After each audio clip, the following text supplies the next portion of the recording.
Hello students, हमने पीछे के वीडियो क्लास में क्वेश्चन डिज़ाइन इकोनॉमिक्स का जो क्वेश्चन डिज़ाइन है 12th का उसके बारे में हमने सीखा।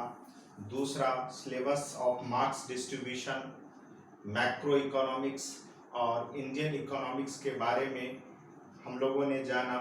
और आज का जो टॉपिक है वह है पार्ट ए के अंतर्गत मैक्रो इकोनॉमिक्स का first topic unit first national income and related aggregates में पहला सब हेड है सर्कुलर फ्लो ऑफ इनकम। सबसे पहले जानेंगे कि सर्कुलर फ्लो ऑफ इनकम होता क्या है।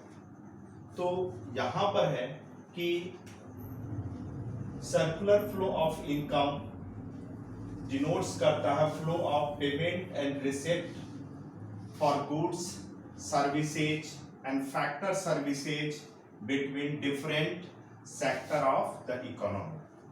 तो यहाँ पर इकोनॉमी के डिफरेंट सेक्टर है, एक 2 sector of economy, 3 sector of economy और 4 sector of economy. 2 sector of economy में हम लोग डिस्कस करेंगे। एक हाउस होल्ड सेक्टर होंगे जो क्या है owner of the 4 factor of production. हम पीछे के क्लास में पढ़ चुके हैं कि कॉस्ट ऑफ प्रोडक्शन लैंड है, लेबर है, कैपिटल है और इंटरप्रेनर है। इसके बदले में फैक्टर इनकम के रूप में यदि किसी का लैंड यूज करते हैं तो लैंड से हमें क्या मिलता है? रेंट मिलता है। कोई लेबर का काम करता है उसे हम वेजेज या सैलरी देते हैं। किसी का कैपिटल यूज करते हैं तो कैपिटल से इंटरेस्ट देते हैं। कोई इंटरप्रेनर है वह क्या है? प्रॉफिट अर्न करता है। तो यहाँ पर हम लोग देखेंगे कि household 2 sector of economy में एक हाउस होल्ड सेक्टर जिसे owner of the 4 factor of production के नाम से भी जानते हैं, और दूसरा है प्रोड्यूसर सेक्टर जो गुड्स का प्रोडक्शन करता है। इसके बारे में हम लोग स्टडी करेंगे। हाउस होल्ड सेक्टर को owner of the 4 factor of production या कंज्यूमर सेक्टर भी कह सकते हैं। इसी तरह 3 सेक्टर ऑफ इकोनॉमी में पहले के जो सेक्टर हैं 2, वह house hold sector, producer sector तो रहेंगे ही, और तीसरा केस आता है फाइनेंशियल मार्केट के अंतर्गत, या तो बैंक या केस ऑफ गवर्नमेंट। दोनों में से किसी एक को हम लोग अप्लाई करेंगे। 4 सेक्टर ऑफ इकोनॉमी के अंतर्गत हाउस होल्ड सेक्टर रहेंगे जिसे हम लोग कंज्यूमर सेक्टर के रूप में भी जानते हैं। इसके बाद प्रोड्यूसर सेक्टर है, गवर्नमेंट है, और ROW का अर्थ हुआ रेस्ट ऑफ वर्ल्ड, यानी जो भारत से बाहर के ट्रांजैक्शन होंगे उस ट्रांजैक्शन को कंट्रोल करने के लिए RBI क्या करती है कि जितने भी ट्रांजैक्शन होगी गवर्नमेंट अपना भार जो किसको देती है? RBI को। हर ट्रांजैक्शन को आप देखिए, और जितने भी एक्सपोर्ट और इंपोर्ट हैं उस पर फुल्ली कंट्रोल किसका होगा? तो वह है RBI का। तो 4 सेक्टर ऑफ इकोनॉमी के अंतर्गत हम लोग पढ़ेंगे house hold sector, producer sector, government sector और रेस्ट ऑफ वर्ल्ड। तो इस प्रकार जो है सर्कुलर फ्लो क्या है? या तो 2 सेक्टर के बीच या 3 सेक्टर के बीच या 4 सेक्टर के बीच जो फ्लो हो। जैसे हाउस होल्ड सेक्टर क्या करती है? प्रोड्यूसर सेक्टर को supply of factor of services करेगी, तो बदले में क्या करेगा प्रोड्यूसर सेक्टर? यह जो प्रोड्यूसर सेक्टर है बदले में गुड्स और सर्विस का सप्लाई देगा। तो इसको और हम लोग अच्छे से डायग्राम के माध्यम से 2 सेक्टर ऑफ इकोनॉमी के रूप में समझें, 3 सेक्टर ऑफ इकोनॉमी के रूप में सीखेंगे और 4 सेक्टर ऑफ इकोनॉमी के रूप में सीखेंगे। House hold sector producer sector को प्रोड्यूसर सेक्टर को supply of factor of production करती है। तो लैंड के रूप में, लेबर के रूप में, कैपिटल के रूप में और इंटरप्रेन्योरशिप के रूप में, जिससे प्रोड्यूस सब 10th का सिलेबस है। स्टार्ट।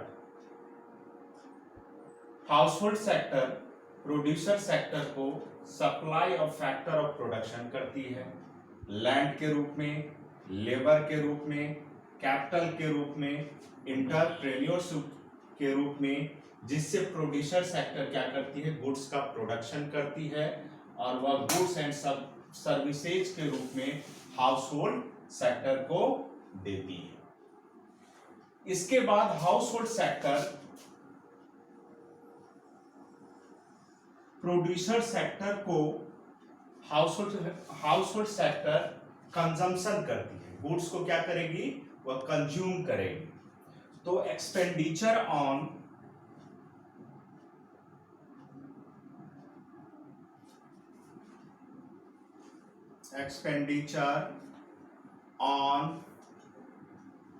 गुड्स एंड सर्विसेज,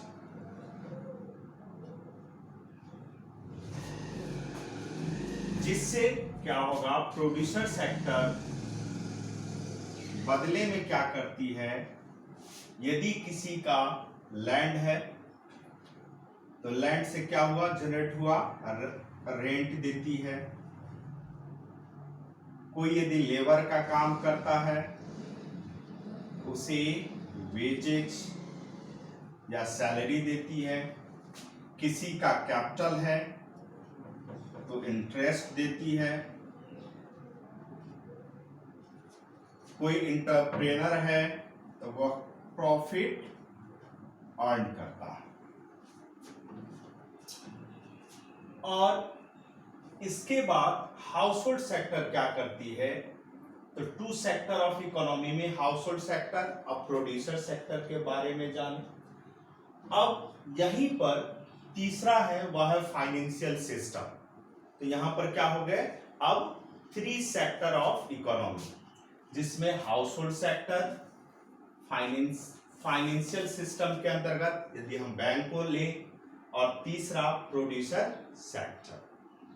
तो कोई भी कंज्यूमर अपने इनकम को 2 तरह से यूज करता है।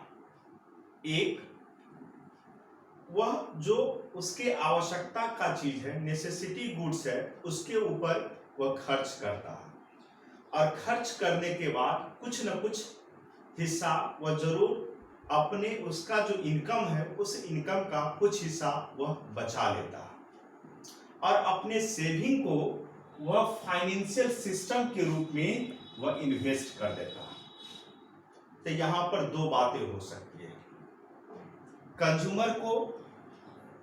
कंज्यूमर अपने बचत का, अपने सेविंग को वह फाइनेंशियल सिस्टम के रूप में इन्वेस्ट करता है, और जब यदि उसे पैसे की जरूरत होगी तो वह कहां से लेगा, फाइनेंशियल सिस्टम के रूप में बैंक से ले सकता है, कैपिटल मार्केट से ले सकता है। तो जब पैसे की जरूरत है, हाउसहोल्ड सेक्टर क्या करती है, फाइनेंशियल सिस्टम से बोरोइंग कर लेती है। उसी तरह प्रोड्यूसर सेक्टर भी क्या करती है, क्योंकि गुड्स के प्रोडक्शन के लिए बहुत ज्यादा अमाउंट की आवश्यकता होती है, तो उस कंडीशन में क्या करती है, वह फाइनेंशियल सिस्टम से, बैंक से वह पैसा उधार लेगी, और प्रोड्यूसर सेक्टर अपने प्रॉफिट को कुछ हिस्सा खर्च करने के बाद कुछ हिस्सा को वह बचाती भी है, और उस सेविंग को फिर वह इन्वेस्ट कर देती है फाइनेंशियल सिस्टम के रूप में। तो इस तरह हमने सीखा कि 3 सेक्टर ऑफ इकोनॉमी के रूप में एक हाउसहोल्ड सेक्टर, फाइनेंशियल सिस्टम और प्रोड्यूसर सिस्टम के रूप में। अब हम फाइनेंशियल सिस्टम को यदि इग्नोर कर दें, और यहां पर तीसरा क्या है, यदि in case of financial system या तो बैंक लें या इन केस ऑफ हम लोग गवर्नमेंट को लें, तो